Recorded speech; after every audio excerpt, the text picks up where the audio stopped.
자, 우리 시청자분들 반갑습니다. 오늘은 제가 추세전환에 대해서 강의를 하려고 추세전환 내용들을 좀 준비를 해왔어요. 그래서 추세전환이 뭔지, 추세전환은 어떤 건지, 그래서 우리가 추세전환을 어떻게 봐야 되는지에 대한 얘기를 좀 해드리도록 할게요. 뭐 추세전환이라고 한다면 뭐 많이들 알고 계실 것 같아요. 추세전환은 어떤 거냐? 올라가고 있던 애가 꺾여서 내려오는, 또는 내려가고 있던 애가 다시 꺾어서 올라오는 그런 구간을 추세전환이라고 부릅니다. 추세전환. 그래서 쪼개서 얘기하면 추세라는 것은 어쨌든 주가의 방향성을 얘기를 하는 거야. 상방 추세, 하방 추세. 이 추세를 얘기하는 거고, 전환은 이 추세를 바꿔준다는 얘기입니다. 그래서 오늘은 간단하게 조금 이런 것들을 알아보는 시간을 가져보도록 할 건데, 일단 이 추세 전환을 좀 알고 가기 위해서 제가 한 가지 좀 얘기를 하고 가도록 할게요. 제가 추세라는 것을 볼 때 자주 보는 캔들이 한 가지가 좀 있어요. 혹시 이게 키포인트가 되지 않을까라는 캔들로 많이 보는 캔들인데, 이 캔들입니다. 이 캔들은 도지형 캔들이라 불러요. 도지형 캔들. 십자가 캔들이죠. 시가와 종가가 같고, 그 다음에 윗꼬리 아랫꼬리가 좀 있는 캔들. 요거는 도지형 캔들이라 불러요. 물론 몸통이 굉장히 짧은 애들이 있을 수도 있습니다. 이렇게. 이게 뭐 빨간색이 될 수도 있고요. 양봉도지. 파란색일 수도 있어요. 음봉도지. 음봉도지.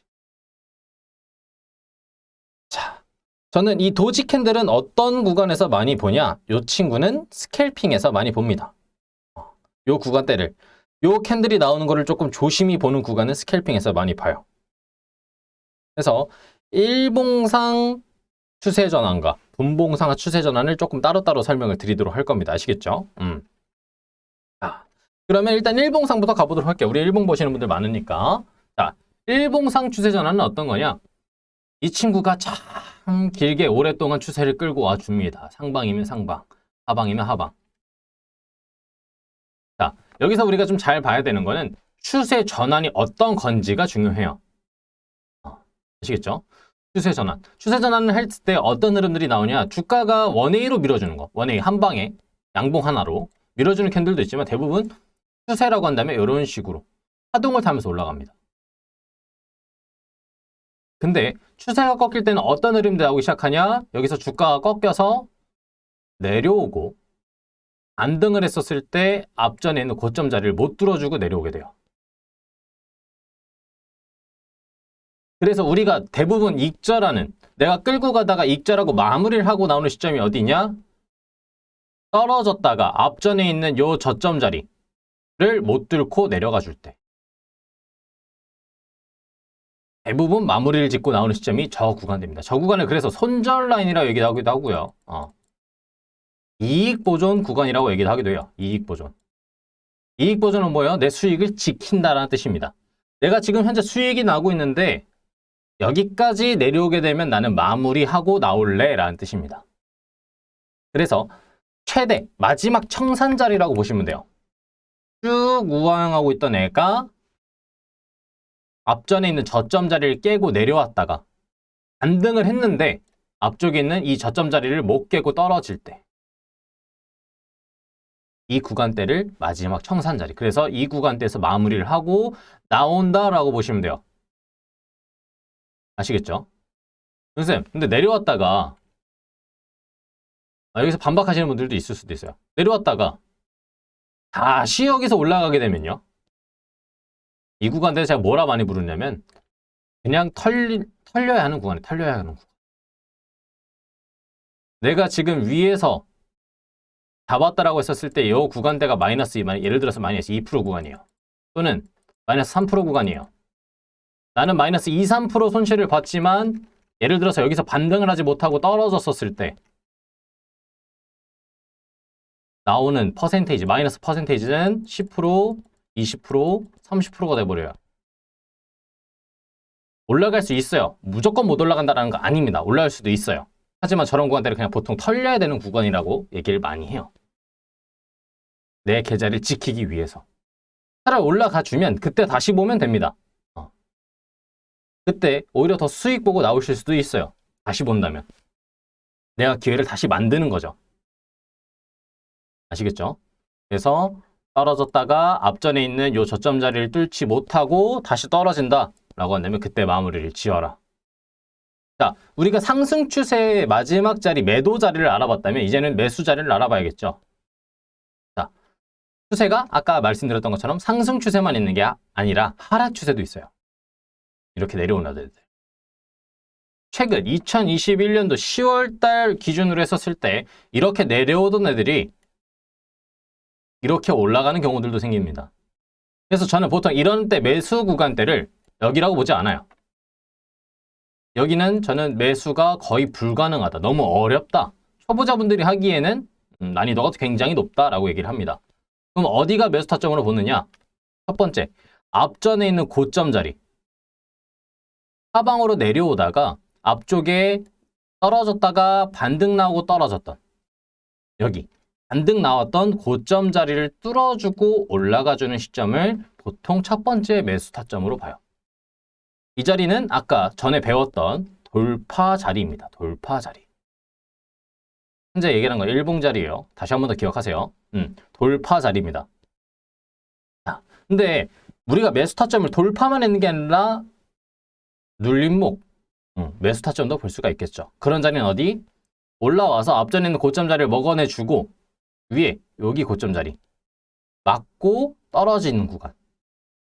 그래서 앞쪽에 돌파했던 자리를 다시 한 번 더 버텨주는 구간대를 2차 매수 눌림목 매수 타점으로 볼 수가 있습니다. 다시 한 번 더 차트를 좀 키워서 설명을 해드릴게요. 하방으로 내려왔다가 다시 올라가는 구간. 우리의 매수 타점은 어디? 첫 번째 앞전에 있는 고점 자리를 뚫어주는 구간. 검은색으로 표현할게요. 여기. 두 번째는 어디? 올라갔다가 다시 한 번 더 앞쪽에 있는 고점 자리를 뚫어주고 올랐다가 다시 내려와서 버텨주는 구간. 자, 여기서 잘 체크해야 되는 거. 돌파와 눌림목 매수 타점이기 때문에 제가 앞전에 강의 드렸던 돌파 타점 매수 영상과 눌림목 매수 타점 영상을 다시 한 번 더 보시면 이 구간대의 매수 타점과 전략을 참고하실 수가 있습니다. 그 자리까지 다시 한 번 더 내용들을 끌고 오게 되면 내용이 너무 길어지겠죠. 우리는 그렇게 내용 너무 긴 거 싫어하기 때문에 그래서 타점들 이 자리가 돌파다, 이 자리가 눌림이다. 그래서 이렇게 매수를 하고 그러면 여기서 만약에 매수 타점을 잘 잡았어요. 그럼 여기서부터는 전략을 어떻게 짜는 게 좋아요? 라고 물어보신 분들도 있을 수가 있어요. 자, 추세라는 게 앞쪽에 있는 이 구간대를 무조건 다 먹지는 않아요. 떨어졌던 라인. 예를 들어서 10,000원대부터 5,000원까지 떨어졌다가 5,000원에서 추세 전환이 나왔어요. 그래서 올라간다 하더라도 무조건 10,000원까지 가지 않아요. 왜? 주식에는 무조건이라는 건 없으니까. 그러면 우리가 매도 타점, 익절 라인은 어디로 잡아야 되는가가 중요하겠죠. 그러면 참고할 수 있는 라인들은 앞쪽에 이미 다 나와 있습니다. 왜? 얘네가 고점 자리를 만들면서 저항대를 만들어줬기 때문에.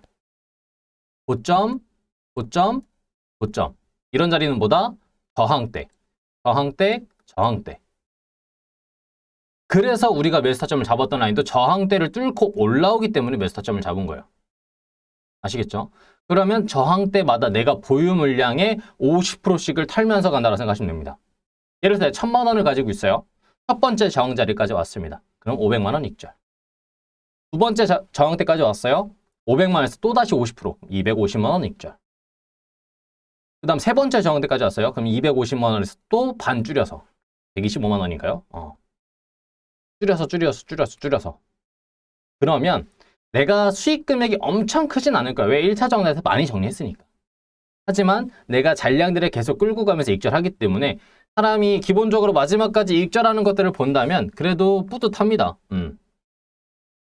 우리가 이런 자리를 잘 참고를 해서 내가 분할 매도를 하고 그 다음에 대응들을 한다면 충분히 그 실력들이 나올 거고 이게 잘 됐었을 때 나중에 하는 것들은 이익 보존 단가를 점점 올리면서 꾸준하게 끌고 가는 거야. 끝까지.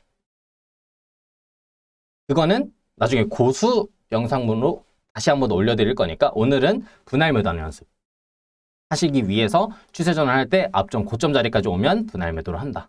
어떻게? 내가 보유 잔량의 50%, 보유 잔량의 50%, 보유 잔량의 50% 이런 식으로 줄여가면서 그리고 여기서 아마 궁금하실 거예요. 윤쌤, 그러면 앞쪽에 이거를 뚫었던 자리도 올라왔잖아요. 그럼 얘가 무조건 앞으로 올라가는 건 아닐 텐데 손절 라인은 보통 어디로 잡나요? 자, 좋은 질문이에요. 저는 보통 손절 라인은 어디로 잡느냐? 자, 얘가 앞쪽에 고점 자리를 형성했다라고 한다면 내려오면서 나왔던 저점 라인도 있을 거예요. 저점 라인. 보통 이런 자리에서 주가가 어떤 식으로 나오냐? 여기서 한번 지지구간대를 형성을 해줘요. 그래서 저는 보통 이 고점 자리가 나오기 전에 나왔던 저점 자리를 손절 라인으로 잡습니다. 손절 라인으로. 아시겠죠? 앞쪽에 있는 파동 자리의 고점과 저점을 매수와 손절 라인으로 잡는다. 아시겠죠? 그렇게 보시면 조금 더 편하실 거고, 눌림목 자리의 손절 라인은 우리 보통 봤던, 우리가 참고해놨던 앞전에 영상으로 나왔던 눌림목 자리 손절 라인을 참고하시면 조금 더 좋으실 것 같아요. 어쨌든 둘 다 눌림목 자리니까. 그래서 이렇게 보시면 된다. 자, 그러면 이제부터는 아까 얘기했던 분봉상 얘기를 좀 해보도록 할게요. 분봉. 스캘핑이죠. 스캘핑으로 봤었을 때 이 추세 전환은 어떻게 보느냐? 아까 봤던 전반적인 분위기들도 마찬가지예요. 똑같아요. 하지만 여기서 제가 조금 더 짧게, 조금 더 빠르게 보려면 어떤 라인들을 많이 보느냐? 도지 캔들이 나왔을 때. 요 도지 캔들. 윗꼬리가 긴, 아랫꼬리가 긴 도지 캔들이 나왔을 때. 이 캔들을 저는 조심히 하고 유의 깊게 보는 편입니다. 요거에 대한 얘기를 한번 해보도록 할게요. 자, 우리가 분봉, 스캘핑을 하다 보면은 캔들마다의 의미를 부여하기 마련입니다. 왜? 우리가 짧게 대응을 해야 되고 짧게 봐야 되기 때문에. 내가 매수를 들어간다라는 관점 하에는 이 친구가 앞쪽에 있는 자리를 봤었을 때 이런 식으로 떨어지던 종목이에요. 분봉상. 근데 윗꼬리가 긴 도지 캔들이 나오게 되면서 이렇게 움직여지는 흐름들이 나오기도 합니다. 이 도지 캔들의 역할이라는 얘기는 특히 저기서 거래량이 터졌을 때 앞쪽에 거래량이 분당 3만 주, 5만 주 나오던 친구야. 근데 저기서 갑자기 도지 캔들이 만들어지면서 15만 주 이상 나와주게 됩니다. 또는 10만 주 이렇게 나와주게 돼요. 앞쪽에 거래량보다 확실히 많이 뛰었죠. 그런 거래량이 나오는 윗꼬리가 긴 도지 캔들 같은 경우에서는 앞쪽에 하락 추세를 버텨주면서 그리고 나왔던 매도 물량들을 받쳐주고 매수 물량으로 끌어올려주게 되면서 투자심을 회복을 시켜주는 캔들이라고 보시면 돼요. 즉 앞쪽에 사람들의 투자 심리가 많이 죽었던 부분을 윗꼬리가 길게 한번 올렸다가 빠져주게 되면서 추세 전환의 의미를 부여할 수 있게 된 캔들이라고 보시면 됩니다. 하나의 패턴이라고 보시면 돼요. 그래서 하방으로 많이 내려오던 애가 거래량이 터지면서 윗꼬리가 발생된 도지 캔들이 나왔다. 그런 자리는 매수 타점으로 볼 수가 있습니다. 즉 추세 전환으로. 보통 이 캔들이 나오고 나서 앞쪽에 도지 캔들이 나왔던 이 윗꼬리 자리를 이렇게 돼 있다고 한다면 요 캔들을 먹어내주는 양봉이 나올 수가 있어요. 이런 타점을 양봉으로 매수 타점으로 잡고 앞쪽에 있는 저항자를 다시 한번 더 참고하면서 분할 매도를 하면 조금 더 편하다. 아시겠죠? 자, 그 다음에 하락 추세도 마찬가지요. 쭉 올라가던 애가 있어요. 위에서 아랫꼬리가 긴 도지 캔들이 나왔습니다. 그리고 거래량이 앞전에 있는 거래량보다 분봉 거래량보다 확 튀어줬어요. 50% 이상, 100% 이상 거래량이 튀어줬다. 라고 한다면 이 친구도 똑같이 앞쪽에 상승 추세로 사람들이 막 매수를 끌어왔던 부분들을 매도를 하고 그 다음에 매수하는 사람들도 받쳐주고 들어와주고 그래서 두 개의 거래량이 터지게 되면서 한 번 아래쪽으로 한 번 훅 턴 거예요. 털었다가 올라온 거. 이런 경우에는 어떤 캔들이 많이 나오게 되냐? 아래 꼬리를 똑같이 붙여주는 음봉 캔들이 나올 수가 있어요. 그렇게 되면 사람들이 봤었을 때 많이 올라가던 애들이 사람들이 쉽게 생각해 볼게요. 많이 올라가던 애가 아래 꼬리 한번 달아주고 확 내려왔다가 올라갔다.